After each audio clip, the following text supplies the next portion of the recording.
हे प्रभु, हे श्याम सुंदर, जैसे तुमने सारे ब्रजवासियों को दावानल अग्नि से बचाया, जैसे तुमने सारे गोप ग्वालों को काली दह से, कालिया नाग से यमुना को मुक्त कराया, हे प्रभु, ऐसे ही हमारे मन में जो ये जहर भरा हुआ है संसार का, ये जो कामनाओं का जहर भरा हुआ है, ये जो लोभ का जहर भरा हुआ है, ये जो अहंकार का जहर भरा हुआ है कि जो कुछ कर सकता हूं ना वो मैं ही कर सकता हूं और मेरे अलावा कोई नहीं कर सकता।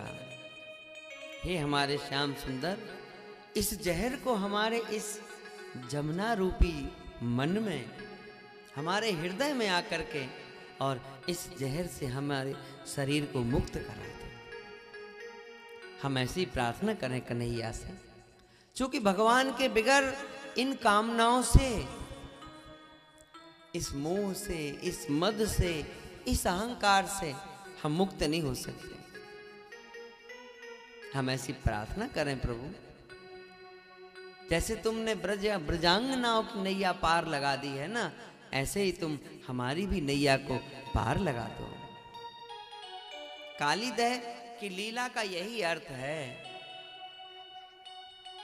इस लीला से हमें यही गुण लेना चाहिए कि हे प्रभु, कभी हम पर भी कृपा करो। ये जो मन है ना, इसकी जो भक्ति है, इसमें कालिया नाग बैठा हुआ है, इसको मुक्त करा दो।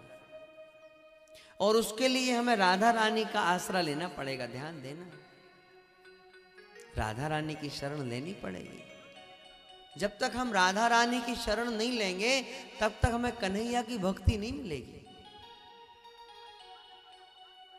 एक दिन क्या हुआ, नंद बाबा ने बड़े बड़े दूध दही के मटके अपनी हवेली के बाहर रख लिए और आवाज लगाने लगे, आओ आकर के कन्हैया का प्रेम ले लो, कन्हैया का भाव ले लो, कन्हैया की भक्ति ले लो। सारे संसार के लोगों ने लाइन लगा ली, बाहर कतार में खड़े हो गए। ध्यान से सुनना, जब भगवान ने, जब नंद बाबा ने उनको प्रेम भक्ति देना शुरू करना चाहा तो देखा उनका जो पात्र है वो गंदा है। उनके पात्र में संसार की नाना प्रकार की व्याधियां पड़ी हुई हैं। मद है, अहंकार है। नंद बाबा ने कहा, मैं तुम्हें भगवान की भक्ति तो दे दूं, मैं तुम्हें मुक्ति तो दे दूं, जो चाहिए सो दे दूं, प्रेम दे दूं, लेकिन तुम्हारा पात्र गंदा है, मैं उसमें कन्हैया की भक्ति कैसे डाल दूं। नंद बाबा ने सबको भगा दिया। जब नंद बाबा ने सबको भगा दिया तो राधा रानी ने सबको बुला लिया।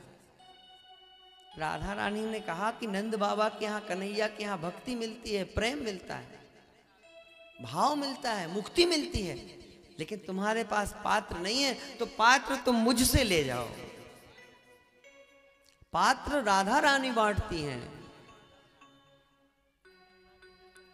अगर हमें अपने मन को पात्र बनाना है तो पहले हमें राधा रानी की भक्ति करनी पड़ेगी।